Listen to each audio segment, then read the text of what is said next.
Bonjour et bienvenue dans cette vidéo dans laquelle nous aborderons les techniques de résolution d'une équation du deuxième degré. Alors, commençons tout d'abord par une mise en contexte, à savoir qu'est-ce qu'une équation du second degré. Comme vous pouvez le voir ici à l'écran, une équation du second degré, c'est une équation qui va prendre la forme ax carré plus bx plus c égale à 0, en faisant bien attention à ce que le paramètre a soit différent de 0. Ensuite, qu'est-ce que l'on entend par résoudre une équation à une inconnue dans R? Ça consiste à déterminer les valeurs de l'inconnu qui vont vérifier l'égalité qui nous est proposée.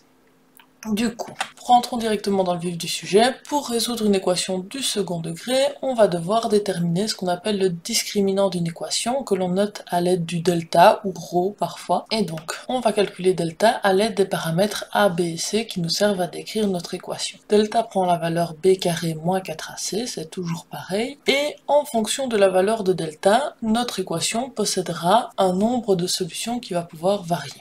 Dans le premier cas, si delta est strictement positif, alors on a deux solutions réelles distinctes qui sont données par moins b moins la racine de delta sur 2a et moins b plus la racine de delta sur 2a. Dans le cas où delta vaut exactement 0, alors l'équation ne possède qu'une seule solution, qu'on appelle parfois une solution double, qui sera moins b sur 2a. Et enfin, si delta est plus petit que 0, alors l'équation ne possédera aucune solution réelle. On notera du coup son ensemble de solutions S comme l'ensemble vide. Alors passons directement à quelques exemples. Si on essaye de résoudre ici l'équation 4x carré plus 2x plus 3 égale à 0, la première chose à faire va être de calculer delta. Pour ce faire, on va repérer quels sont les paramètres a, b et c qui interviennent dans l'équation. Ici, on a un paramètre a qui est le coefficient de x carré qui vaut 4, un paramètre b qui est le coefficient du terme en x qui vaut 2, et finalement un paramètre c qui vaut 3. À partir de là, on calcule delta avec notre formule. Pour rappel, delta est égal à b carré moins 4ac. On a donc 2 carrés moins 4 fois 4 fois 3. On effectue et on obtient 4 moins 48, autrement dit moins 44. Arrivé à ce stade, on essaye de se rappeler la règle que l'on a énoncée tout à l'heure, et du coup, ici, on constate qu'on est dans le troisième cas de figure, le cas où delta est strictement plus petit que 0. De ce fait, on peut directement en conclure que l'équation ne possède aucune solution réelle, et que son ensemble de solutions est donc l'ensemble vide. Voilà pour le premier exemple qui s'achève déjà ici.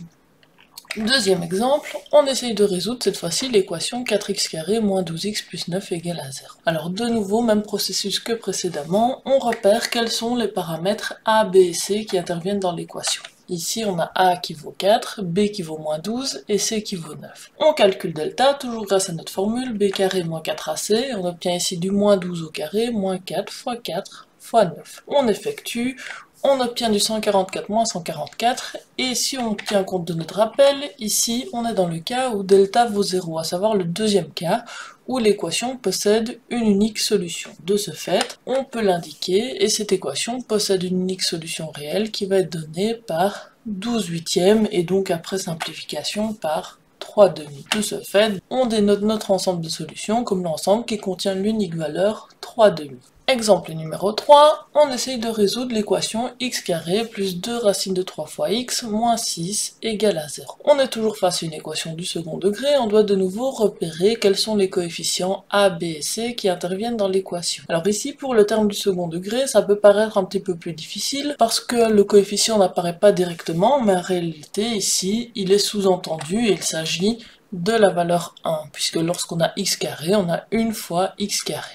On a un paramètre b qui vaut 2 racines de 3 et un paramètre c qui vaut moins 6. Donc aussi bien tenir compte du fait que quand il y a un signe négatif dans l'équation, il fait partie du coefficient et donc ici c vaut bien moins 6 et non 6. Alors, on calcule delta, on obtient ici 2 racines de 3 au carré, moins 4 fois 1 fois moins 6, avec la même formule que tout à l'heure. On effectue, on n'oublie pas que le carré d'un produit, c'est le produit des carrés correspondants, et donc on obtient ici 4 fois 3 pour le premier terme, plus 24, et donc au total 36. On fait de nouveau référence à notre rappel et on constate ici qu'on est dans le premier cas de figure où delta est strictement positif. De ce fait, notre équation possède deux solutions réelles distinctes Et ces solutions vont être données par moins b moins la racine de delta sur 2a. Ça donne dans notre cas du moins 2 racine de 3 moins la racine de 36 sur 2. Et dans le deuxième cas, une valeur assez similaire, sauf qu'on a plus la racine de delta, donc ici plus racine de 36. En simplifiant ces expressions, tout d'abord on constate que la racine de 36 vaut 6, et ensuite on peut simplifier chacune des fractions par 2, ce qui nous rend finalement moins racine de 3 moins 3, ou moins racine de 3 plus 3, qui sont les deux solutions de notre équation.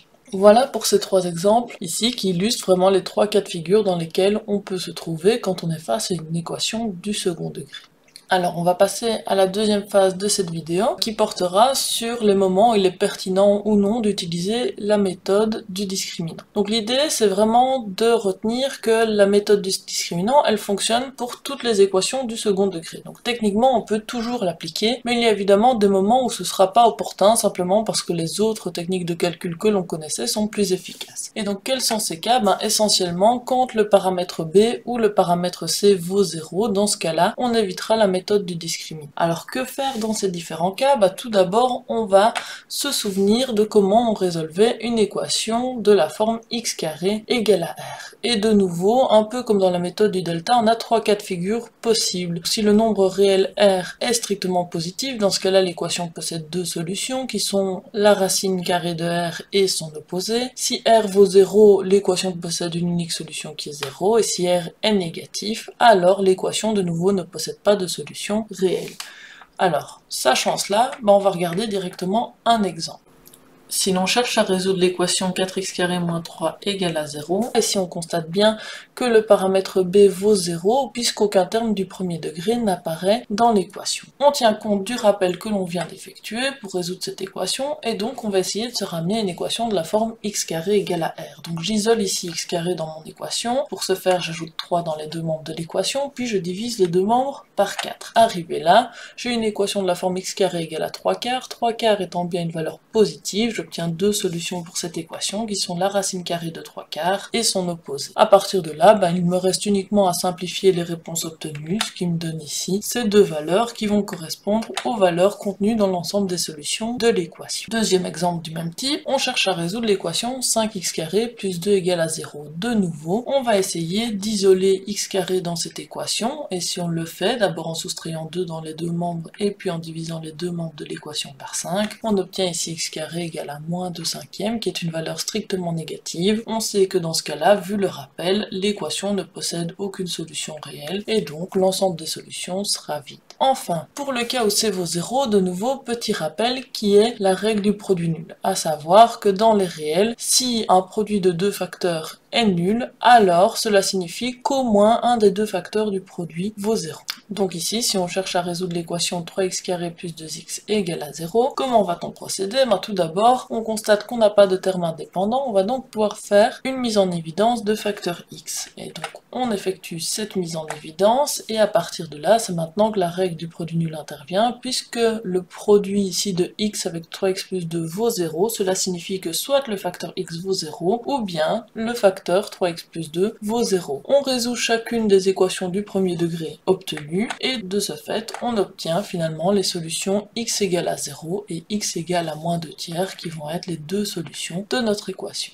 Enfin, on terminera avec une série de remarques pour éviter de tomber dans les pièges les plus classiques. Donc quand on aborde une équation du second degré, moi je vous conseille de toujours veiller à ordonner les différents termes de l'équation, ainsi que de regrouper tous les termes dans le même membre pour être sûr de bien repérer correctement les valeurs des paramètres a, b et c. Quelques exemples du coup, si on commence avec cette équation x moins 2x carré plus 3 égale à 0, on se rend compte que les termes ne sont pas écrits dans l'ordre usuel, et donc moi je vous conseille de d'abord réécrire l'équation sous la forme moins 2x carré plus x plus 3 égale à 0 avant de vous lancer dans la résolution de l'exercice. Exemple suivant, ici, on pourra avoir l'impression qu'il ne s'agit pas d'une équation du second degré parce qu'on va apparaître 4 termes, mais en réalité il y a 2 termes du premier degré que l'on va pouvoir regrouper ensemble. Et donc ici, mon conseil est de commencer l'exercice en réécrivant l'équation sous la forme 3x carré moins 2x moins 8 égale à 0 en regroupant tous les termes dans le membre de gauche. Enfin, évitez de faire l'erreur d'utiliser la méthode du delta résultat quand on est face à des équations qui ne sont pas du second degré, même s'il s'agit de trinômes. Ici par exemple, il s'agit d'une équation de degré 3, on ne peut donc évidemment pas appliquer la méthode du discriminant. Je vous laisse avec quelques exercices pour vous entraîner par vous-même, ainsi que leurs solutions. Bon travail à tous!